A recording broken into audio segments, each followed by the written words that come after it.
Doctor Javed Iqbal साहब हमारे साथ मौजूद हैं। सर, पूरा मुल्क मायूसी का शिकार है और आप कह रहे हैं कि पाकिस्तान का मुस्तकबिल बड़ा फ्यूचर उसका बड़ा ब्राइट है, कैसे, क्या वजह है? ये जो ख्याल है ये किसी जज्बातियत पर मुबनी नहीं है, ये एक डाटा बेस्ड और साइंटिफिक बात है। हमारे यहाँ हर तरह के वसाइल मौजूद हैं और सबसे बड़ा जो वसीला हमारे यहाँ मौजूद है वो ह्यूमन रिसोर्स का है।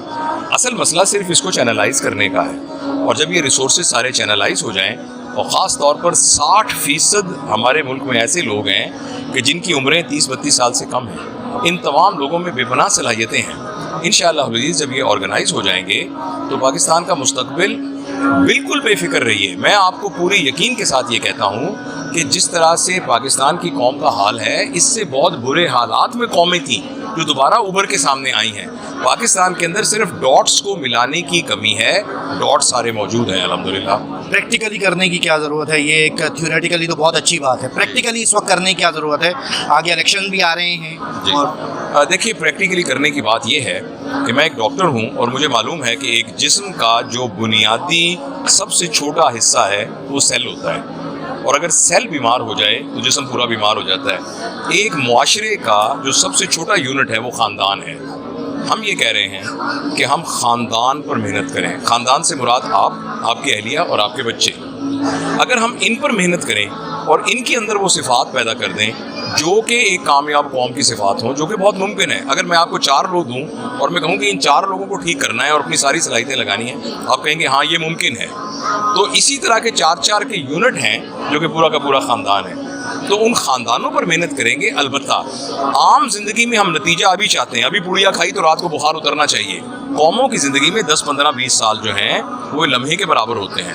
आज हम सही रुख पे काम करना शुरू कर देंगे तो 15-20 साल के अंदर उसके नतीजे निकलना शुरू हो जाएंगे इंशाल्लाह। मेंबर और मस्जिद से मुस्तकिल एक काम हो रहा होता है, कैरेक्टर बिल्डिंग का, ख़ानदान को इम्प्रूव करने का, दीगर जगहों से भी हो रहा होता है। फिर क्या वजह है कि हमारा माशरा क्यों नहीं तब्दील हो रहा?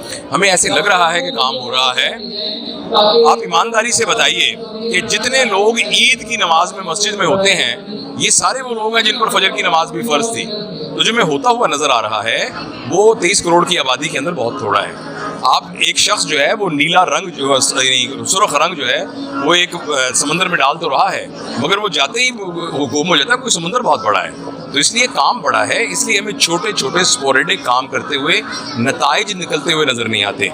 लेकिन जब ये तमाम लोग कोऑर्डिनेट करेंगे, असल में हमारी मेहनत में कमी जो है वो चीज़ों को कोऑर्डिनेट करने की है। जब लोग कोऑर्डिनेट करेंगे तो इंशाल्लाह, जब आपने यहाँ तक इलेक्शन की बात की है, मेरे ख्याल में कौम की तकदीर बदलने के लिए एक ज़मीनी बात है। जब तक नीचे एक पूरी की पूरी फसल तैयार ना हो जो कि कानून को मानती हो, उसूल को मानती हो, ऊपर से चेंज बहुत अच्छी है लेकिन उतनी इफेक्टिव नहीं होती। थोड़ा सा अपनी एनजीओ के बारे में बताइए, क्या काम करती है कैरेक्टर एजुकेशन फाउंडेशन? जी, कैरेक्टर एजुकेशन फाउंडेशन 3 जहतों पर काम कर रही है। सबसे पहली बात यह है कि हमारा सबसे बड़ा जो ड्राइविंग फोर्स है वो डिवाइन फिलॉसफी है जो कि कुरान की शक्ल में हमारे पास आई है, और सबसे इफेक्टिव स्ट्रेटजी नबी करीम सल्लल्लाहु अलैहि वसल्लम की सीरत है।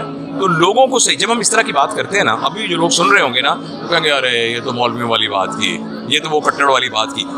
इस गलत फहमी को जहन से निकालना है कि ये ऑर्थोडॉक्सी नहीं है। एक्चुअली दुनिया के मसाइल का हल इसी डिवाइन नॉलेज के अंदर मौजूद है। तो एक तो कुरान के साथ लोगों को जोड़ना सही मफहूम के साथ, ये इसका काम है और ये प्रैक्टिकली हो रहा है। और दूसरा इसका काम ये है कि हम किस तरीके से, जिसको हम कम्युनिटी डेवलपमेंट कहते हैं, कि हम में से सलाहियतों वाले लोग मौजूद हैं मगर उनकी सलाहियतें सिर्फ फ़र्द के लिए इस्तेमाल हो रही हैं, किस तरीके से वो सलाहियतें मुआशरे के ऊपर इस्तेमाल हों। और तीसरा जो है वो नई नस्ल की तरबियत है जिसको हम पेरेंटिंग कहते हैं। Thank you very much.